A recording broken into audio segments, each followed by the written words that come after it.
우리 신앙생활을 하다 보면 간혹 위기가 찾아오게 됩니다. 신앙의 위기라고 하는 것은 이제 언제나 올 수가 있습니다.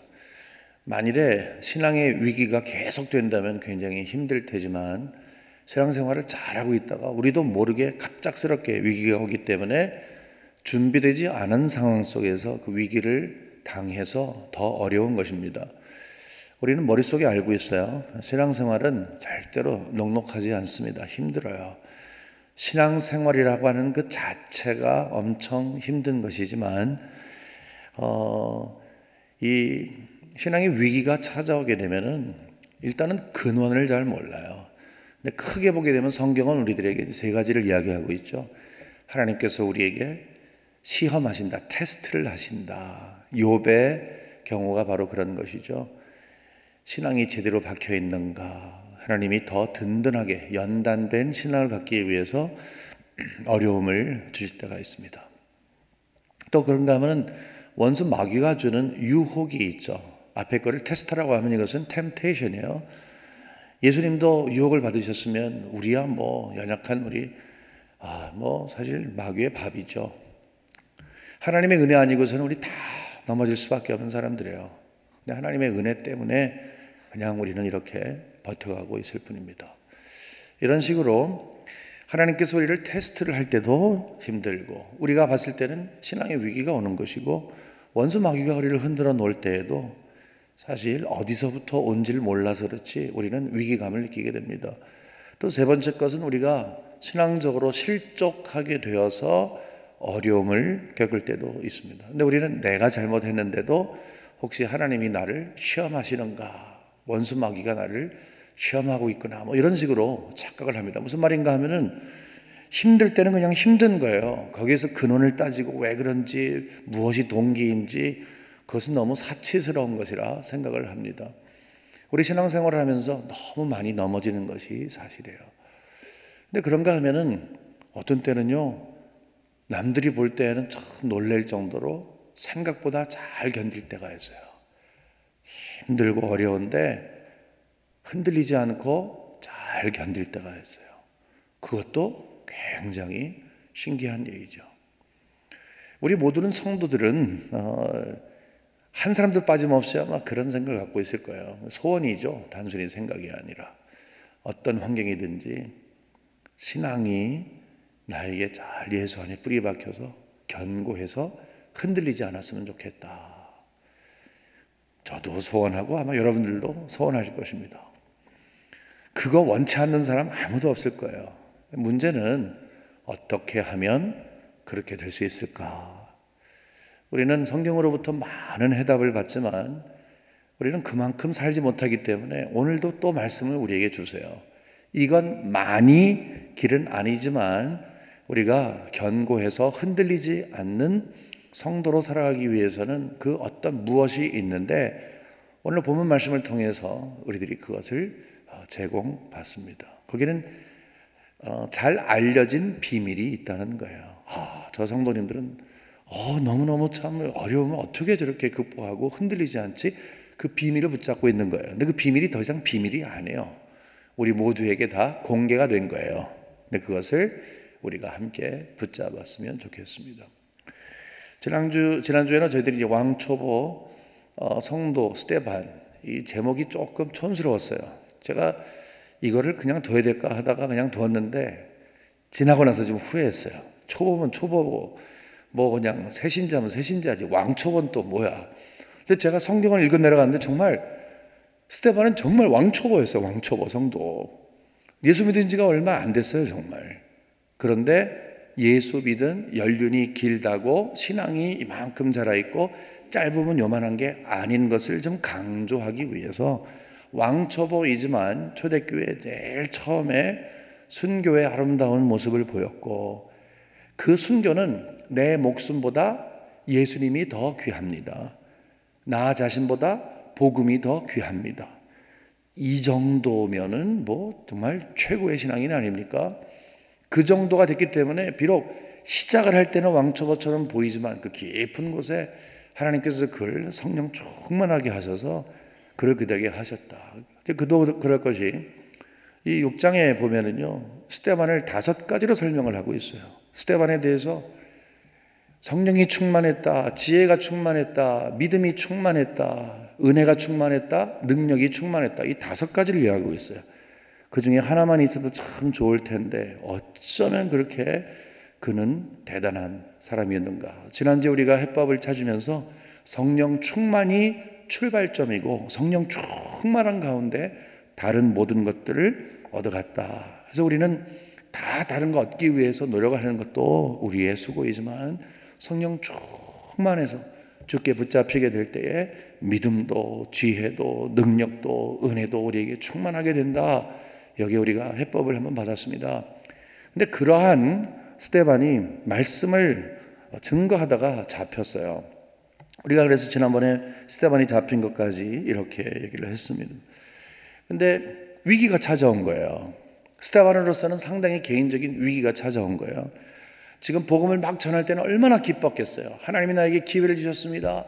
저 사도들에게만 기회를 준 게 아니라 나에게도 주셨습니다 하면서 막 힘있게 전했잖아요. 근데 지금 잡혀갔어요. 이렇게 잡혔는지 이렇게 잡혀갔는지 이렇게 잡혔는지 모르지만 하여튼 잡혀갔어요. 그 가는 과정 속에서 무슨 생각을 했겠어요? 내가 왜 복음 전하다 잡혔지? 그래서 생각을 하는 거예요. 우리가 바로 그럴 때 고민을 한다는 거예요. 하나님이 나를 테스트하시나? 마귀가 나를 유혹하나? 내가 뭐 잘못한 게 있나?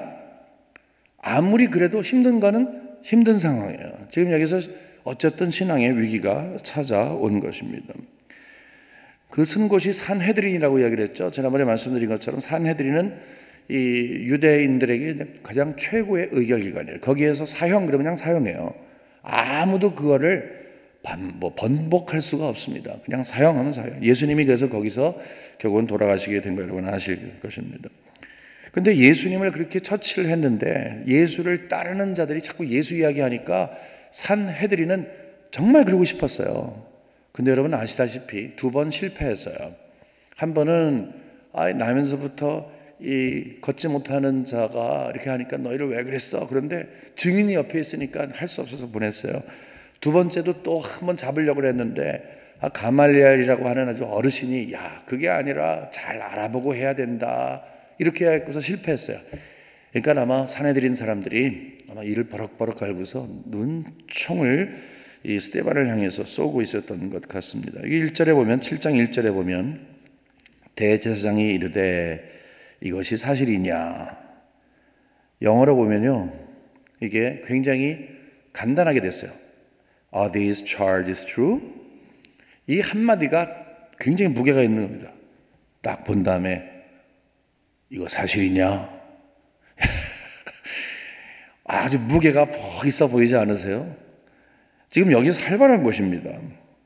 누구라도 이 자리에 서 있으면 숨이 퍽퍽 막히고 가슴이 벌렁벌렁하고 다리가 후들후들 거예요.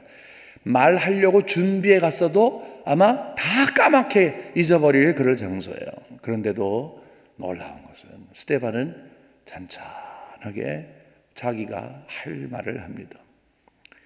지금 위기가 온 거예요. 위기가 왔는데 흔들리를 않았다고요. 신앙의 위기가 왔는데 흔들리지 않고 자기가 할 일을 잔잔하게 하는 거죠. 우리가 신앙적인 이 위기가 왔을 때 내가 할 일이 있는데 그 할 일을 제대로 하지 못하고 흔들리게 되면 결국 나도 손해이지만 주님도 손해가 아니겠습니까? 어쨌든 간에 아주 잔잔하게 얘기를 하는데 굉장히 특이해요. 여러분 만일에 여러분 스데반이라면 거기에서 뭐라고 이야기하겠어요? 지금 산헤드린이 유대인들의 가장 높은 사람이 있어요. 하나님이 기회를 주셨어요. 그럼 여기 한마디 할 수 있으면 여러분 뭐라고 이야기하겠어요? 예수, 천당, 불신, 지옥 그렇게 하시지 않겠어요? 어쨌든 예수님 이야기하지 않겠어요? 예수님 이야기? 저 같으면 예수님 이야기할 것 같아요. 그리고 전에 있던 사도들은 예수님 이야기했어요. 두드러 맞았지만 여러분 예수가 누군지 아십니까? 뭐 이렇게 막 얘기했을 거예요. 잠깐요 물 좀 주세요. 내가 한컵 마신 다음에 막 연설했을 것 같아요. 그런데 그렇게 안 했던 거예요. 구약 성경에 나오는 역사를 이야기하기 시작해요. 아브라함서부터 오늘 16절까지인데 두 사람의 인물이 나와요. 아브라함의 이야기가 나오고 그 다음에 요셉 이야기가 나와요. 그 다음에는 이제 크게 보면은 모세가 나오고 또 크게 보면은 다윗이 이렇게 나옵니다. 뭐 다른 분들도 좀 나오지만, 그래서 맨 처음에 나오는 두 사람이 16절까지 이렇게 했어요. 8절 위아래로 해갖고 9절부터 시작해서 여기 보게 되면 한 가지 굉장히 특이한 것을 보게 됩니다. 거기 앉아있는 산헤드린에 있는 사람들은 누구보다도 구약 성경을 잘 알고 있던 사람들이었어요. 좀 불리하지 않아요? 이왕이면 이분들이 잘 모르는 것 같고 이야기하면 귀 솔깃해서 들을 텐데, 지금 구약 역사를 꿰고 앉아있는데 아브라함 이야기하고 요셉 이야기를 하고 있어요. 이런 바보짓이 어디 있어요? 근데 반드시 그렇게 해야만 됐었어요. 왜 그렇습니까? 성령이 충만했어요. 그가 말할 것을 성령이 가르쳐 주신다 그랬잖아요. 그것이 지혜라고 했잖아요. 거기에서 자기가 어떤 것이 가장 효과적일까 생각을 했겠죠. 성령님께서 이 말을 가르쳐 주셨습니다. 스데반이 지금 할 말이 있기 때문에 자기가 할 말이 아니라, 사실은 지금 이것이 사실이냐, 찰지한 게 사실이냐, 이 두 가지가 있어요. 두 가지가 사실이냐라고 했을 때 그 두 가지에 대해서 얘기를 하는데, 두 가지가 어디 있냐면 사도행전 6장 14절, 3절 14절에 있습니다.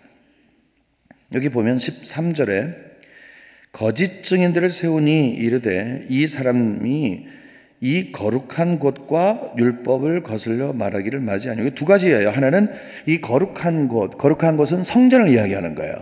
지금 성전에 대한 이야기를 했다. 그 다음에 율법을 이야기하는 거예요. 여러분, 성전과 율법을 거슬러 말했다. 그 내용이 뭐냐면 14절에 보게 되면 그의 말에 이 나사렛 예수가 이곳을 헐고, 이게 뭐냐면은 성전을 헐겠다고 얘기했다는 거예요. 또 모세가 우리에게 전하여 준 규례를 고치겠다, 율법을 고치겠다고 한 거예요. 그러니까 지금 왜 스데반을 잡아왔냐면 두 가지 이유 때문에. 이제 두 가지가 다 신성모독이에요. 하나는 그들의 종교의 핵심이었던 성전을 예수가 헐라 그랬다는 거죠. 이거 큰일 날 일이죠. 어디 뭘 헐어요. 그리고 그들이 정말 생명보다 더 귀하게 여기는 율법을 고치겠다고 말을 했다. 이것처럼 신성모독이 없죠. 그래서 신성모독죄로 와서 이야기를 하고 있습니다. 스데반은 돌리지 않고 이제 진격 앞으로, 그래서 그 답을 주려고 하는 것입니다. 역사는 달라요. 역사는 하나이지만 아브라함을 부른 거, 그 다음에 요셉의 삶을 산 거, 이 모든 거 여기서 쭉 있을 때 모두가 다 끄떡끄떡했을 거예요. 이거 뭐 다 아는 이야기 하고 있네. 근데 그때 그래서 뭐 하겠다는 거야? 라는 질문 하나가 생기겠죠. 역사는 똑같은데 그 역사를 바라보는 눈이 다른 거예요.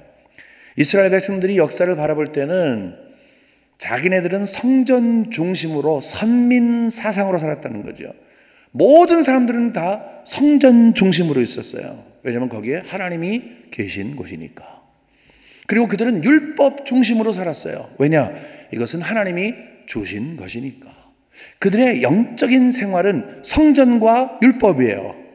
성전과 율법이면은 그거는 everything이었어요. 종교의 핵심, 유대인의 종교의 핵심은 성전과 율법이었어요. 스데반은 거기에 대해서 직격탄을 날리는 거예요. 어떻게 얘기하냐면은, 스데반은 맞다. 성전이 너의 중심이지만 성전을 주신 분이 누구인데, 성전 안에 가득한 분이 누구인데 라고 이야기하면서 뭔가 힌트를 주기 시작을 해요. 이스라엘 백성들, 너희들은 성전 그 건물에 머물러 있지만 나 스데반은 똑같은 역사를 보면서 그 성전 위에 계시고 성전을 통해 역사하시는 하나님이 보인다. 너희들은 율법 하나하나가 굉장히 중요한 거라고 볼지 몰라도 나는 율법을 주신 하나님을 내가 관심 있어 한다. 이게 똑같은 역사이지만 풀어가는 그 방향이 근본적으로 다르다 하는 것입니다. 스데반의 하나님이 누군데 그럽니까? 스데반의 하나님은 누구인데? 이스라엘의 하나님은 성전의 영광으로 계신 분이고 율법을 주셔서 지킬 때 기뻐하는 분이 바로 유대인의 하나님이에요. 그러면 스데반의 하나님은 누구입니까? 우리 여기 한번 2절 말씀 보겠습니다. 본문 2절. 여러분 부형들이여 들으소서. 우리 조상 아브라함이 하란에 있기 전 메소포타미아에 있을 때에 영광의 하나님이 그에게 보였다 그랬습니다. 그냥 하나님이라고 하지 않고 영광의 하나님이라고 이야기를 했어요. 보통 영광 하게 되면 무슨 생각이 납니까? 성전이 생각나죠. 솔로몬이 성전을 딱 지은 다음에 그곳에 영광이 가득하였더라. 하나님의 임재의 표시로서의 영광. 그런데 그 영광의 하나님이 어떤 분이신가? 아브라함을 부르신 분이시다. 여기서 우리가 힌트를 얻어야 되는 거예요. 스데반이 지금 보는 하나님은 성전에 가두어둔 하나님이 아니에요. 이스라엘 백성들은 하나님을 성전에 가둬뒀잖아요. 하지만 우리가 알고 있는 하나님은 아주 오래전부터 아브라함의 삶에서도 역사하시고 요셉의 삶에서도 역사하신 그 하나님, 그리고 우리의 삶에서도 역사하시는 하나님이다. 하나님은 성전에 가둬두면 안 된다. 성전을 헐라고 하는 것은 바로 그런 의미이죠. 성전 안에 하나님을 가둬두지 마라, 그런 의미였죠. 또 우리가 보게 되면 55절 한번 보겠습니다. 55절 쭉 나가서 보게 되면 이제 순교하는 그 장면인데, 스데반이 성령 충만하여 하늘을 우러러 주목하여 하나님의 영광과 예수께서 하나님 우편에 서신 것을 봤다 그랬습니다. 하나님의 영광을 본 거예요. 이스라엘 백성들은 어떤 거냐면 하나님의 영광은 성전 안에 있거든요. 근데 스데반은 얘기한 거예요. 그거 아니다. 그 영광스러운 하나님은 이스라엘의 역사를 계속 이끌어 오신 분이시다. 지금 여기서 내가 죽는 이 순간에도 하늘에 계신 저 하나님의 영광을 본다. 너희들은 성전에, 하지만 내 하나님은 세상의 모든 곳에 편재하시는 하나님이시다. 그 하나님을 너희들이 알길 원한다. 여기 이야기를 하는 거예요. 율법도 마찬가지예요. 그런 의미에서 율법을 통해서 하나님께는 그게 아니잖아요. 율법을 주신 하나님이 율법을 통해서 이루고자 하시는 뜻이 있는데, 하나님을 율법 안에 가두어두지 마라. 하나님은 자유롭게 율법을 행사하시는 분이시다. 이 말을 하고 싶은 거예요. 그러니까 스데반이 지금 여기에서 흔들리지 않는 이유가 있는 거예요. 지금 여기서 정말 아까 말씀드린 것처럼 막 숨이 퍽퍽 차고 가슴이 정말 지금 막 두근두근하고 다리가 후들후들 해야 되는데 잔잔하게 이야기하면서 지금 스데반은 내가 알고 있는 하나님을 잔잔하게 이야기를 하니까 그 하나님 때문에 바로 마음속에 요동하지 않는 거예요. 그 하나님은 누구예요? 그 하나님은 이제 우리가 함께 보겠는데, 이것만 우리가 딱 붙잡으면 돼요. 핵심적으로만 말씀드릴게요. 원래 2절에서부터 16절까지 쭉 다 읽어 내려가서 하나하나를 했는데 그 공부는 제가 여러분 대신해서 했고요. 근데 양이 엄청 많아요. 이거 다 하면은 오늘 밤새야 돼요. 그래서 이거를 안 읽고 그냥 제가 요약만 말씀을 드리도록 하겠습니다. 여기 아브라함에 대해서 그리고 요셉에 대해서 이야기를 하고 있는데, 여기에 두 사람에 대한 이야기지만 결국은 한 이야기를 하고 있어요. 핵심적인 게 뭐냐면 내가 흔들리지 아니하는 그 이유가 바로 이 하나님 때문이다라고 하는 것을 지금 증명하듯이 하나님을 소개하고 있어요. 그 말은 뭐냐 하면 우리 모두는 다 아무리 역경이 오고 시험이 오고 그리고 신앙의 위기가 찾아올 때 흔들림을 받고 싶지 않은데, 여기서 나오는 세 가지의 것만 꼭 붙잡으면 이것이 바로 여러분이 이 두 인물의 삶에서 여러 사건 가운데서 발췌를 해가지고 요약적으로 이렇게 정리해 놓은 것이 증거하는 게 있습니다. 그게 우리의 적용이 된다는 거예요. 첫째는 뭐냐 하면 우리가 이제 그걸 믿으면 되는 거예요. 왜냐하면 스데반이 봤던 그 하나님이 우리의 하나님이시니까, 유대인과 달리. 첫째는 하나님께서는 내가 처한 모든 상황을 이끌어 가신다는 것입니다. 내가 처한 상황, 지금 처한 상황을 이끌어 가시는 분이세요. 여기서 이야기할 때 아브라함을 이야기하면서 그때 당시에 모든 사람들, 특별히 이제 노아의 이후로 모든 사람들이 다 죄악 속에 살았거든요. 한 사람도 의인이 없었어요. 그런 상황 속에서 하나님이 아브라함을 찾아가십니다. 그 누가 이야기할 때 그래도 다른 사람보다 아브라함이 좀 낫기 때문에 좀 더 좀 뭐 그만큼 자격이 있기 때문이라고 말할 게 아무것도 없어요. 100% 하나님의 전적인 은혜로 찾아간 것을 이야기를 해요. 더더군다나 아브라함은 우상을 만들어서 팔아갖고 돈 벌었던 사람 아니겠습니까? 그러니까 다른 기준으로 봤을 때는 아브라함은 아니에요, 원래. 뭐 그나마 거기에서 무슨 도덕 선생이나 아니면 그나마 뭐 어떤 그런 뭐 좀 나은 사람이면 모르겠는데 왜 하필이면 아브라함일까?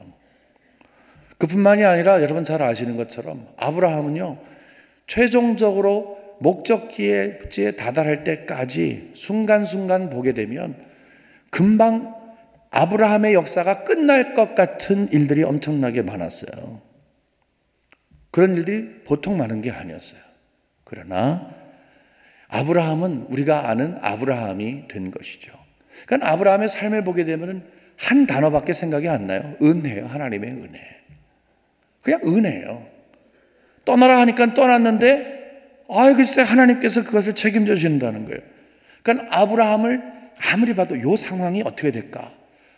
근데 넘어가요, 그게요. 또 이 상황이 어떻게 될까? 흥미로운데 또 그게 넘어가요, 다음 건으로. 우리의 삶이 바로 그렇다고 하는 것이죠. 하나님이 역사를 주관하신다고 하면 우리를 그냥 내버려 두는 게 아니라는 거죠. 아브라함을 찾아가신 것처럼 우리를 찾아오셨어요. 우리 창세기를 읽으면서 우리의 삶과 너무너무 대조하면서 유사한 것들이 많은 것을 발견하지 않습니까? 아브라함의 시대, 이 시대, 아브라함이라고 한 개인, 또 우리 자신들, 하나님이 그를 부르신 것과 우리 부르는 것, 이렇게 막 대조가 돼요. 여기서 무슨 단어 하나를 우리 자신들에게 우리는 분명하게 소개할 수가 있습니까? 아브라함의 삶은 은혜예요. 우리도 은혜밖에 없는 거예요. 자격이 없는데 찾아오시고, 또 우리도 지난날 순간순간 보게 되면 하나님이 그거 다 인도하시고 이끌어 주셨으니까 가능했던 거 아니겠어요? 출발 때부터 마지막 때까지 하나님이 역사를 주관하시기 때문에. 요셉도 마찬가지잖아요. 형들한테 팔린 것으로 시작을 해요. 우리 조상들에게 팔렸으며. 근데 우리는 총리가 된 걸 알잖아요. 그 순간순간, 너무너무 힘든 순간순간 하나님이 그때그때마다 함께 해주셔서 그 처한 상황을 이끌고 가신다. 여러분, 어떤 환경에 있으시든지 요거 하나 꼭 붙잡으십시다. 이거 여러분 아멘 하시면 좋은데요, 여러분이 어떤 환경에 있든지, 여러분이 어떤 신앙의 위기가 있든지, 여러분을 부르시고 여러분과 함께 계시는 그 하나님께서는 모든 상황, 이 상황을 하나님이 요 다음 상황으로 이끌고 가십니다. 믿으십니까? 믿으십니까? 믿어야 되는 거예요. 그래서 흔들리지 않는 거죠. 두 번째는 뭐냐면 홀로 있는 게 아닌 거예요. 홀로 있는 게 아니에요. 하나님은 절대로 홀로 두지 않으십니다. 여러분 보세요. 아브라함의 삶을 보게 되면, 그리고 요셉의 삶을 보면 아주 유난스럽게 가는 곳마다 제사를 드린다든지, 아니면 사건이 있을 때마다 하나님이 여기까지 도우셨다고 하는 것을 인정하는 그런 믿음이 있어요. 이상해요. 아주 유별나요. 그러니까 한번 움직이면 거기서 제단을 드려요. 또 움직이면 제단을 드려요. 여러분, 제단을 쌓는다는 건 뭐예요? 하나님의 임재를 이야기하는 거죠. 그리고 그 하나님은 영광의 하나님이시죠. 아브라함의 삶을 보게 되면 그냥 무작정 떠난 것 같은데, 아브라함처럼 최고의 삶이 어디 있습니까? 다른 사람들은 집 짓고 울타리 치고 잘 살지 몰라도 아브라함이 최고의 삶인 게 뭐냐면 하나님이 함께 하신다 그랬잖아요. 어디에 가든지 그냥 하나님이 함께 하셨잖아요. 그 약속하셨잖아요. 그러니까 아브라함은 갈대아우르를 딱 떠난 다음부터 하나님이 그와 함께 동행하는 삶을 산 거예요. 이거 수지 맞은 거 아닙니까? 우리도 마찬가지 아닙니까? 요셉은 어떻고요? 요셉이 노예로 팔려갔어요. 보디발에 가서 고생 죽으라고 했어요. 감옥에 들어갔어요. 모든 과정 속에서 혼자 있었다고 성경은 절대 얘기 안 합니다. 하나님의 은혜가 그에게 머물러 있었어요. 한 번도 하나님은 떠난 적이 없었어요. 그러면 감옥에 있으면서 하나님과 있는 게 좋습니까? 아니면 저 자유로운 몸을 갖고 있지만 하나님 없이 사는 게 좋습니까? 여러분, 하나님과 함께 사는 것이 훨씬 행복한 거 아니에요? 왜 그렇습니까? 그게 다가 아니니까. 그게 다가 아니잖아요. 과정이잖아요. 요거 하나만 해법만 잘 잡는다면. 만약에 근데 거기에서 왜 그렇습니까? 지금 다리가 아픕니다. 여기에서 지금 많이 왔는데 더 못 가겠습니다. 그런 일이 없었다는 거죠. 어떻게 내가 억울한데 여기에서 이런 일이 있습니까? 요셉에게 그런 일이 없었다는 거죠. 항상 마음속에 그를 나중에 고백하게 하죠. 내가 먼저 여기에 온 것은 우리 가족을 위해서 여기에 온 것입니다. 그 뜻을 알게 되는 것이지요. 여러분, 두 가지 말씀드렸어요. 첫 번째 말씀드린 것은 하나님은 내가 지금 처하고 있는 상황을 이끌어 가시는 분이에요. 아무리 내가 노력하고 막 몸부림쳐도 하나님이 이끌어가지 않으면 안 된다는 것을 여기 우리가 알고 있는 거죠. 근데 그 상황 속에서 힘들고 어려울 때 등 돌리지 아니하시고 항상 함께 계시는 거예요. 그러니 스데반이 그것을 믿으니까 얼마나 감사하는 거예요. 너희들이 아무리 눈을 부릅뜨고 나를 쳐다봐라. 그렇지만 나는 하나님이 나와 함께 계신다. 이것처럼 안전한 게 어디 있어요. 맨 마지막은 무엇인지 아십니까? 끝까지 포기하지 않는다는 것입니다. 여기서 이제 언약 이야기가 나와요. 언약은 당대뿐만이 아니라 이제 후손까지 있는 것이죠. 언약을 베푸는 것을 이야기하는 거예요. 언약은 약속입니다. 아브라함이 이삭에게 할례를 베풀었어요. 창세기 17장에 보면 그게 나와요. 근데 성경은 끊임없이 아브라함의 하나님, 이삭의 하나님, 야곱의 하나님 이렇게 나와요. 그것은 왜냐하면 언약의 하나님을 증거하는 거예요. 약속을 지키시는 하나님. 아브라함의 삶만 보지 마라. 이삭도 봐라. 야곱도 봐라. 하나님은 약속을 끝까지 지키시는 분이시다 라고 이야기를 하고 싶은 거예요. 근데 거기에 귀결이 되는 요셉 이야기를 하고 있는 거예요. 요셉 이야기는 출발은 아브라함이에요. 그러니까 아브라함을 보면 요셉을 보고 요셉을 보면 아브라함을 보여요. 약속을 하시면 약속을 지키시는 하나님을 볼 수 있는 거예요. 그리고 끝까지 약속을 하셨기 때문에 포기하지 않고 책임져 주시는 하나님을 바라볼 수가 있게 되는 것이죠. 당대뿐만이 아니라 이제 후대에도 준다. 그러니까 우리는 나에게 주는 복 우리 자녀들에게 마치 유산 좀 남겨주는 것처럼 신앙도 남겨주겠다. 여러분이 남겨주는 거 아니에요. 여러분이 하나님 믿고 그분이 바로 우리 후대를 책임져 주시는 것이지요. 그래서 하나님께 그 후대를 맡기는 것이지요. 내가 책임지는 게 아니죠. 그리고 그 가운데는 믿음이 있는 거예요. 왜냐? 아브라함의 하나님, 이삭의 하나님, 야곱의 하나님, 이렇게 요셉의 하나님으로, 언약의 하나님으로 계시니까. 그러니까 끝까지 책임을 져주시는 거예요. 스데반은 그걸 알았던 거예요. 지금 이 상황 같아서는 웬만하면 지금 도저히 숨도 쉴 수 없는 그 상황이지만 쭉 이야기하면서 내가 알고 있는 하나님은 그 하나님이다. 이스라엘 하나님, 즉 아브라함의 하나님을 요셉의 하나님이 바로 나의 하나님이다. 여러분, 이 설교를 들으면서 우리는 우리 자신의 하나님이 누구인가 하는 것을 한번 살펴보아야 합니다. 스데반처럼 이렇게 드라마틱하게 어려움을 겪지는 않겠죠. 때로는 우리 혼자 스트러글 하는 것, 죄악을 이기고 내 자신을 이기고 세상을 이기기 위해서는요, 사실은 우리는 많은 노력이 필요합니다. 많은 인내가 필요합니다. 성도답게 살기 위해서는. 근데 바로 그 순간에 하나님이 누구이냐? 그 하나님은 모세가 흔들릴 때에, 여호수아가 흔들릴 때 함께 한다고 약속하시고 그것을 지키신 그분. 제자들에게 내가 함께 하겠다고 약속하시고 지키신 그분. 오가는 모든 세대에 하나님으로 인정할 수 있는 자에게는 하나님은 놀라운 은혜를 주시는 거예요. 여러분, 이거 꼭 새기십시다. 나의 하나님이 누구입니까? 나의 하나님이 누구입니까? 하나님, 내 눈을 열어주세요. 귀를 열어주세요. 마음을 열어주세요.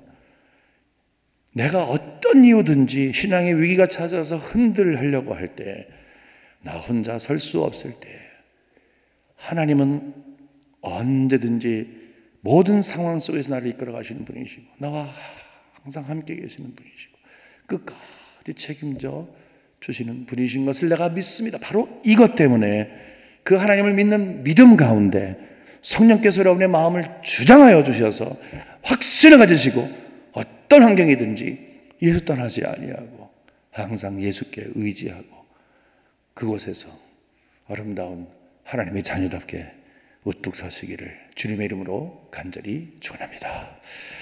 하나님 아버지, 감사합니다. 신앙의 위기는 누구에게나 찾아옵니다. 피할 수 없는 일입니다. 하지만 흔들림이 없는 신앙은 하나님이 누구인지를 아는 것입니다. 나의 하나님이 누구인지를 아는 것입니다. 가르쳐 주옵소서. 스데반이 보았던 하나님의 영광, 그 영광의 하나님이 바로 나의 하나님이요 우리의 하나님이십니다. 믿게 하여 주옵소서. 역사를 주관하시기에 모든 상황을 이끌어 가시고 나와 동행하시기 때문에 나를 홀로 두지 아니하시고 언약을 지키시기에 나를 끝까지 포기하지 아니하시는 하나님, 성령 충만한 가운데 그 하나님의 온전한 인도를 받는 귀한 종들로 축복하여 주시옵소서. 예수님의 이름으로 감사하며 기도 올리옵나이다. 아멘.